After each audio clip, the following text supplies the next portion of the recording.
Months break over us. Sean only eats, breathes, trapped inside some kind of being that no one will ever understand. It's from his dad's poem. This seizure is a doozy. I hear Alice Pons mumbling some questions to Cindy on the TV, but I find it impossible to stick around. Remember, that's the talk show that Dad was on. Soon I'm floating over the roof of our house, soaring up and down, eyeing the landscape, not really feeling anything. You can't feel without your body, but experiencing everything in me and around me is pure joy. I love my mom, brother, sister, and dad, although I can't connect with things through my senses. There's an energy inside me and around me. Somehow all the things I think about and remember turn to joy, pure joy. I think about and remember everything. My favorite movies, paintings I've seen and loved, music, pine cones, chocolate pudding, the taste of smoked oysters. Thank you, Paul. The sound of motors, a bright red 1966 Ford Mustang. I love the idea of books and the dusty smell of them on bookshelves, the scent of Comet in a stainless steel sink. I think of the way on cool mornings in November the sun pours in through the window and covers my hands. I think about my baths every night and Mom dripping warm water from a big soft sponge down my back. The hairbrush passing through my hair after the tangles are all gone, all of it turning to joy. Life can be great, even for me. So we know if he's having this kind of experience. Remember, what does that mean? It means he's having a seizure. And when he has seizures, he has this out-of-body experience. That's why the seizures don't bother him. It scares parents to death, but it doesn't bother him because of this that he's seeing right now and feeling. I begin a slow, easy weave around the sky above our house and Mom's little garden. I soar, glide. I know with a certainty beyond all doubt that I am part of all of this and that I belong here. I don't want to die. I want to live and I want to stay here. And I wake up in my body, tired. I never remember the actual moment of my shift back into myself from a seizure. 1 second my spirit is out surfing cumulus clouds or playing with the wind, and the next moment I'm back in my body again, awake, exhausted, and real. This time I arrive back in my body, I realize I'm still in my wheelchair, in my usual spot, but the TV's turned off. Remember, usually when he has seizures, his mom gets him out of his chair and puts him on the floor and, tries to keep him from hurting himself. Cindy and Paul are talking quietly, seriously. The first few words they speak, I can't understand. It sounds like they're talking with mouth full of sawdust. It's not them, of course. It's just sometimes it takes a few minutes for my senses to come back online after I've been outside myself. Finally, I understand Paul saying, "He doesn't have the guts." Cindy answers, "No, of course not." "No," Paul says, "maybe not. But that Detroit was willing to give up his whole life for it. Besides, if Dad was willing to do that, why would he have waited so long?" Cindy pauses a moment. Maybe he needed somebody like Detroit to show him the possibility. Paul thinks a moment about it. "Maybe," he says. He pauses and then speaks again slowly. He seems to be picking his words carefully. I realize Paul's talking about the show, the Alice Pons show, the one I missed while in my seizure. "I always feel so guilty complaining about it all," Cindy says.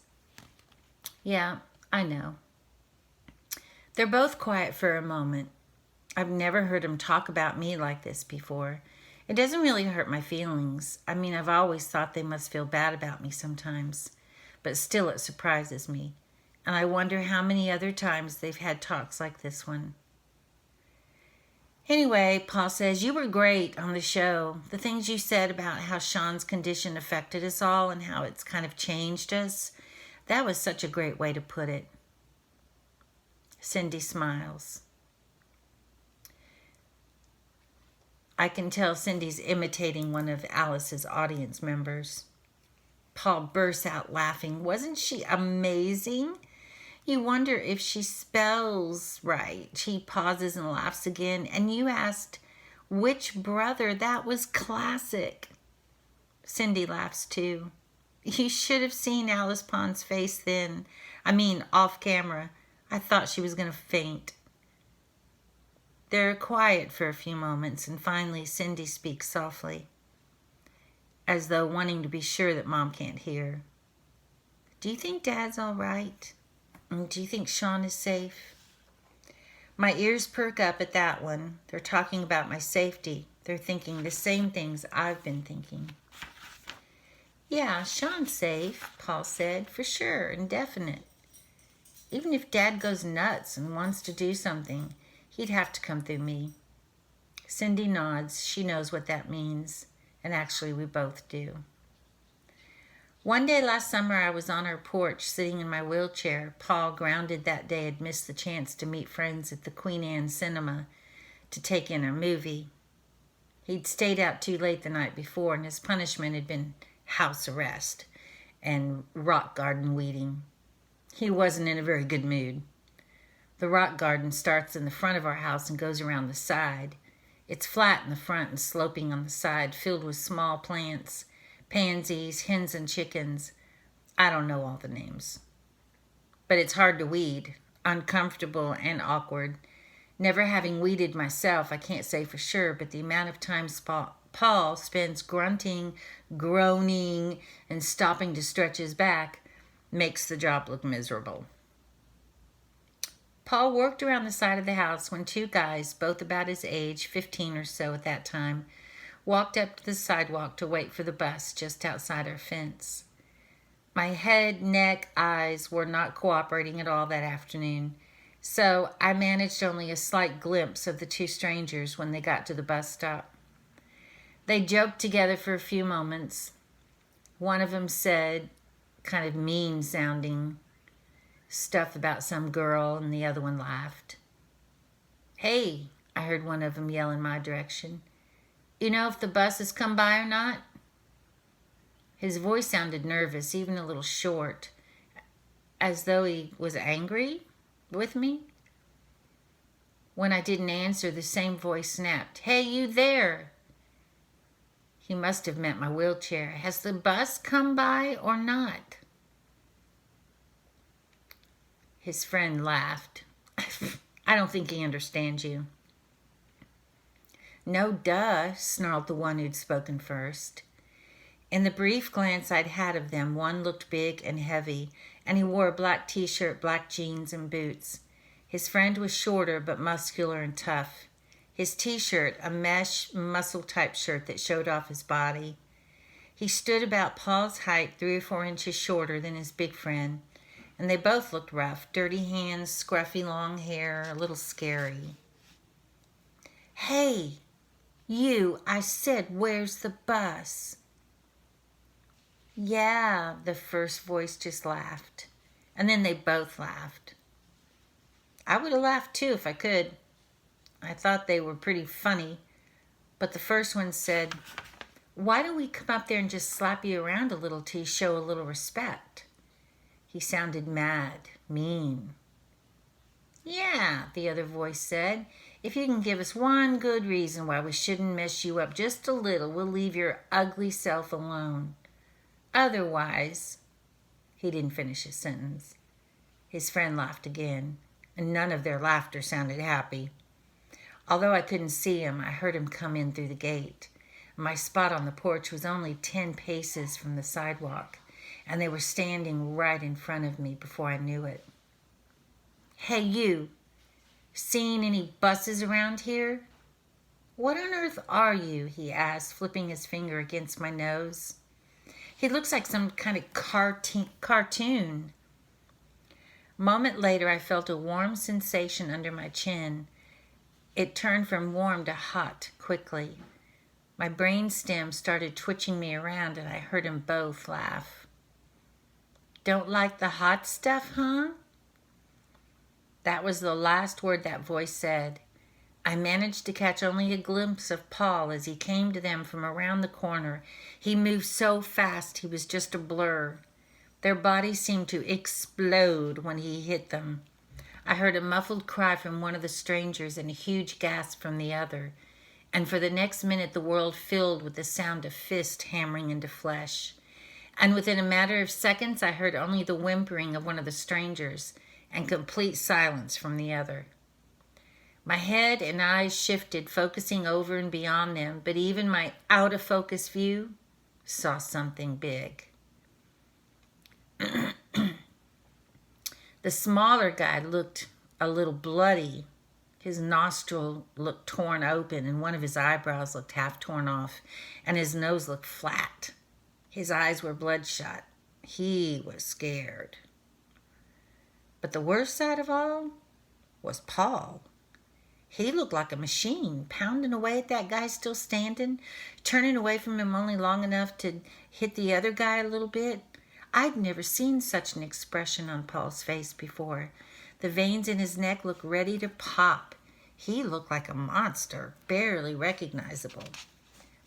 In another few moments, the shorter guy went to the ground, curling into a ball and whimpering to his friend. Paul ran to the side of the house, leaving them there at my feet. I could hear the smaller one muttering, "Adam, Adam." In only a few seconds, Paul came back. It wasn't until then that I saw that Paul had come back with something to hit the guy with. Paul grabbed the back of the guy's shirt and wadded it up, jerking it close to his other hand, and the guy's body looked like a rag doll. Sorry, got an itch. Ooh. I heard a scream come from behind me. "Paul!" Cindy flew off the porch and pushed Paul, who fell back onto his bottom. He was up instantly, grabbing Cindy by the front shirt. He pulled back like he was going to hit her, but he didn't. Something seemed to snap in Paul. He blinked his eyes hard and stared at Cindy for what seemed like minutes, but it was really only seconds. Okay, I'm okay, Paul said to Cindy. Cindy looked down at the strangers, and the big one sat up now too, both of them scared to death. They sat frozen on the ground. Cindy said, "What is going on here?"